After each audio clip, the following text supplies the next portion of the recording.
Bay City, third week of November. The kind of rain that doesn't decide anything, just keeps everything wet and waiting. 2 nights earlier, an unknown caller had claimed Thomas Delacroix was still alive. I didn't know whether to believe him. I knew I couldn't afford not to. 20 minutes before midnight, the phone rang again.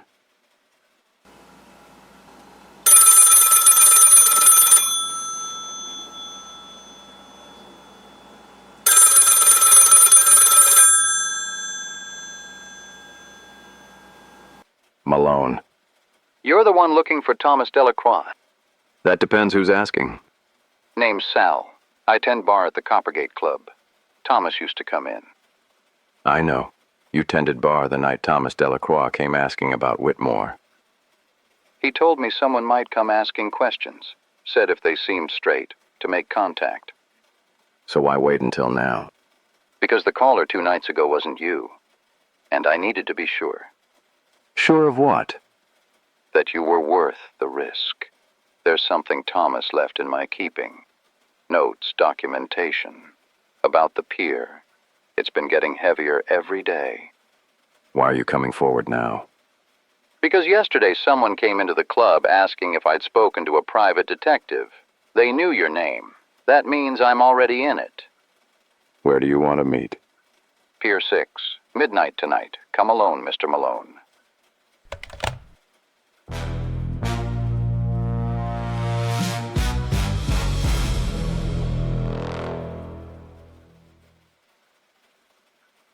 The rain hadn't let up. I drove down to the harbor with my collar turned up and one hand near my coat pocket.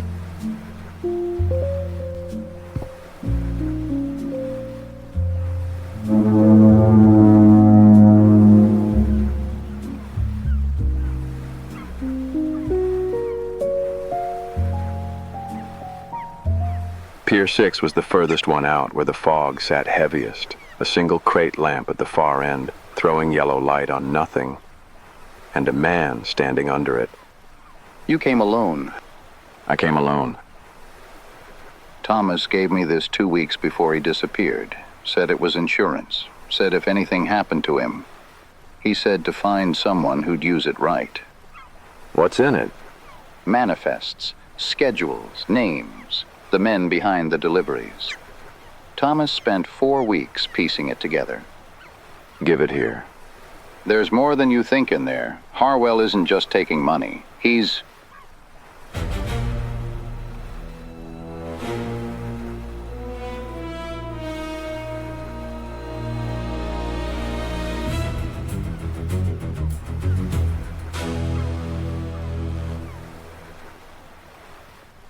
Behind you. Move.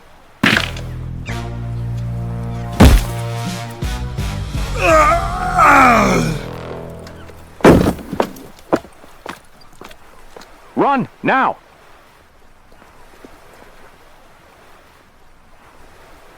There were 2 of them, fast and organized. They weren't looking for us. They were looking for the package, gone in 15 seconds. I couldn't do a thing about it. Getting Sal off that pier 3 blocks felt like 30. He was breathing wrong, and I didn't want to think about what that meant. Stay with me. Keep moving. They'll have people watching the road. Not tonight. They got what they came for. Keep moving. My rib, something's cracked. I know. Almost there. Are they coming after us?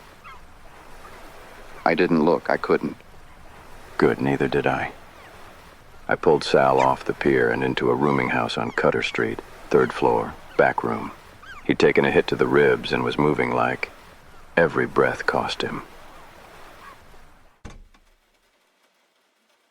Let me look at you. Easy. I'm fine. You're not fine. Breathe. Don't touch that one. Cracked, maybe. Nothing broken. The package is gone. I know. Was it everything? Everything Thomas had? Not everything. He was careful. He told me once there were 2 layers to what he'd put together. He thought one layer might get taken. There's something else.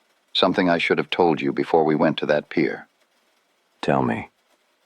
I don't know if it matters. It might change nothing. Let me decide that. A man came to the Copper Gate 4, maybe 5 times, always near closing. He'd come to the back. Thomas would go to him. They'd sit for an hour.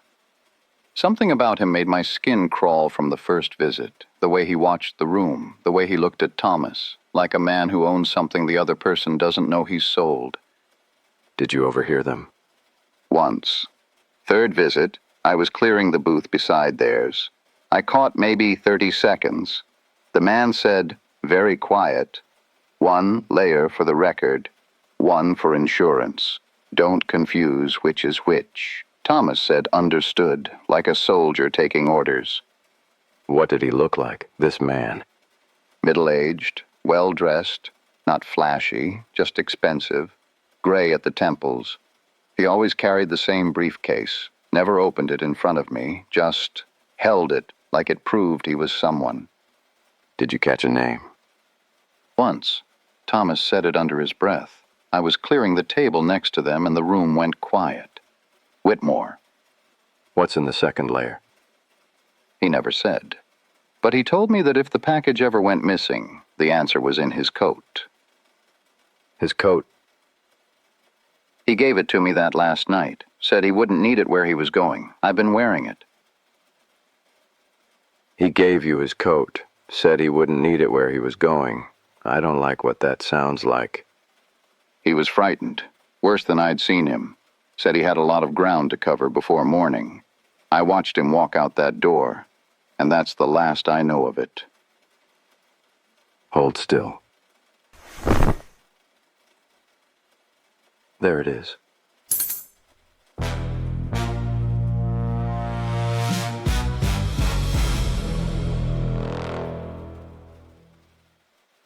A key, small, brass, rail station number stamped into it. What does it open? A locker.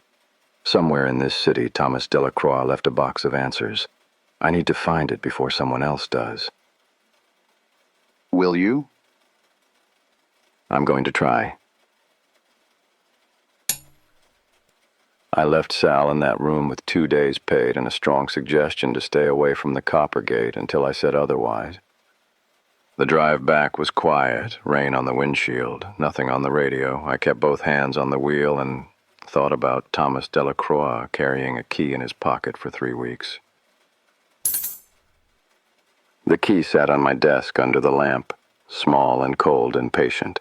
It had been waiting a long time for someone to find it. It could wait a little longer. A rail station locker. Bay City had 3 stations. I'd start at Union in the morning. Whatever Thomas had put in that box, the 2nd layer, the one he hid because he knew the first would be taken. The boy had planned for this. Bay City has 3 rail stations. Union in the center, big, anonymous, built for crowds. Midtown on the hill, frequented by men who prefer not to be observed. And the one at the south end of the embankment, barely functioning, still on the maps, trains that stop there out of habit. Thomas Delacroix had been careful about everything else. He'd have been careful about this. The Midnight Files will continue next week. Same time, same station. 5:15 in the morning. The city was still dark. The rain had eased to that thin kind that hangs in the air and can't decide where to fall. I had the key in my hand when the phone went again. I almost let it go.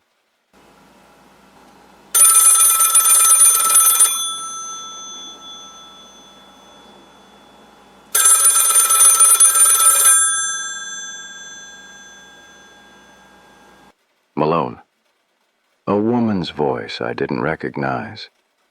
She said she'd seen 2 men leave Pier 6 with a package wrapped in oilcloth.